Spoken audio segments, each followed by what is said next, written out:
Hello, good afternoon, sir. Hi. So, we would like to know your personal and professional profile and the work you have been doing in Delhi. Is Delhi your hometown, native town, or a birthplace? Yeah. Hi. Thank you for this opportunity. My name is Dushyant Singh. Yes, sir. I originally belong to Jaipur. I'm from Rajasthan, and I'm basically an electronics engineer and an MBA in marketing. And for 15 years, I worked in the corporate world with companies like Citibank and Reliance. But over the last 6-7 years, I've become an entrepreneur, and now I'm following my passions of corporate coaching, heritage walks, because Question we will like to ask that, sir, please tell us about the heritage walks which you have been conducting, as you told. Yeah. Heritage Walks is coming from the fact that I love history and I've always been passionate about it from my school days. So when I became an entrepreneur, I went inside myself and I decided to follow all my passions, and therefore I started following one passion after the other. And Heritage Walks is a very interesting experiential way of learning about history, looking at monuments and gathering so much of information and showing a group of people Yeah. uh, things like built heritage, like monuments, or also handloom heritage, heritage, because I'm very passionate about that also. And apart from that, I also feel food is a very important part of heritage, and I'm very passionate about that also. Okay. It is very important to know about your city, and Heritage Walks is the perfect way of knowing about your city because it is an experiential way of knowing about where you are staying. I've had many people come for my Heritage Walks, and they say that we have been staying in Delhi for last 50 years, but we have not come to Qutub Minar or Chandni Chowk or Red Fort. And when they come for my Heritage Walks, they're so happy that they know about their own roots much better Yeah. than what they knew about it before they came for my Yeah. walks. Okay. And how is the medium of heritage walks different from the other mediums of documenting and comprehending the city? See, I have a lot of respect for research and desk-based research, but I also feel that heritage walks are very important as an experiential way of knowing about your city, looking at it face to face. I Yeah. can read 2 books about Qutub Minar, which is great. Yeah.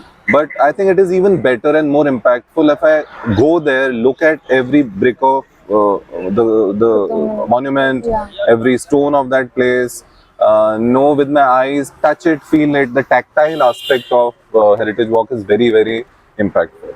Okay. And please let us about some memorable experiences you had while conducting the walks. Yeah, this is an interesting question, and it immediately brings a smile to my face because there are so many stories, but the top 2-3 that stand out of in my memory are these.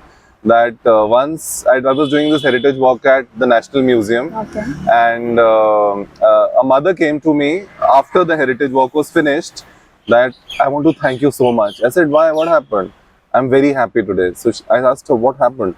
So she said, my daughter, who I forced to come for this walk because she hates history and she hates dates and facts, at the end of the walk, she said, I want to go and buy a book about Buddha. The heritage walk Okay. was about the Buddhist Yeah, heritage yeah. in the National Museum. And she said, and after a few weeks, she gave me a call that my daughter has now fallen in love with history and she's scoring the maxims in the class when yeah. she was like coming last in history. There's another very interesting thing where a group of teachers of history, I had to show them Red Fort, and this walk was in association with Macmillan, which is into book publication. Yeah. So I took these 40 teachers of history to Red Fort, and at the end of the walk, all of them came to me and they said, "Sir, we are blown away by the experience. Till date, we've been teaching history to our kids for last 30, 40 years. But when we were with you, we could literally imagine that we were in 350 years ago. We were as if we were in front of Shah Jahan or Jahangir, and we are in the court." So I firmly feel that storytelling also is a very important part of heritage walks. Yeah. And the better you are at creating scenarios, making stories of facts only, but that literally brings alive what's written on the page. And that's very important. Okay. You must have come across many residents, travelers, and researchers of Delhi during the walks. What is their takeaway from the walks? I've had many research scholars also coming for my walks, and they go back with a lot of joy. They said, we've read about this, we are PhDs in the subject, we know everything. It's not as if we've come to this heritage site to know about it. We want to experience.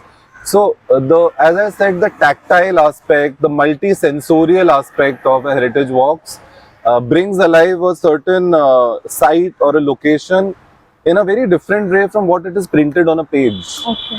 You know, Yeah. because on a page it is a unidimensional thing, but when you come out, let's say in Chandni Chowk or Humayun's tomb or the beautiful Jain mandirs of Old Delhi, people just go into another world altogether.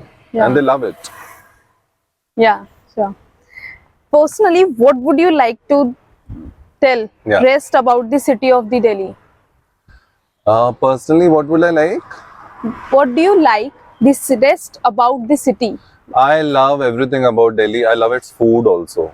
Yeah. That is, as I said in the beginning, food aspect is a very important part of heritage, which does not get its due because we normally consider heritage as only monuments. Yeah. I would agree to I would disagree over there. I would say that monuments are a part of heritage. There's so much more to it. As I said, handlooms, handicrafts, food.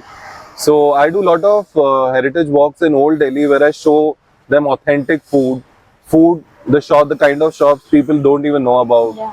And they are in one nook and cranny of some gully or kucha in Chandni Chowk, and they love it. They just love it. Because what happens is that during the heritage walk, I don't do any eating aspect of it. But after finishing a 2-hour walk, everyone is already tired and thirsty. Yeah. And that is exactly the time when you should introduce them to the food heritage Yeah. also. And we just enjoy over a kullad of lassi and a nice samosa from Yes, Old Delhi. yes. So it's lovely. What message would you like to give to the people as well as policy makers of the Delhi with respect to the state of heritage conservation in the city? See, I am pained and I feel very sad that most of the people are totally blind when it comes to heritage. They spit in corners of the most beautiful UNESCO World Heritage sites like Qutub Minar, Humayun's tomb, and Red Fort. They litter and throw bottles and plastic bags. I have personally picked up several plastic bags and thrown them into the dustbin. So the civic mindedness is really low in people. In general, majority of them are very basic in terms of their habits, civic habits. But I also feel that there's an overwhelming majority of people who love heritage, and because of those people, the love for these monuments or these heritage walks continues. And I would also say that ASI needs to really pull up its socks. It really needs to open many monuments, because off late I've been watching a lot of sites are just locked away randomly. Yeah. And genuine heritage lovers are also deprived of that chance to go into a site which is suddenly locked. Yes. And when you look around for someone to open it, they say the order has come from the top. Yeah. Then you don't know what to do. So that is one thing. I would like ASI to really become a little more sensitive to genuine heritage lovers. Okay. And thank you so much. Thank you so We- much. Yes. Thank you. It was a pleasure.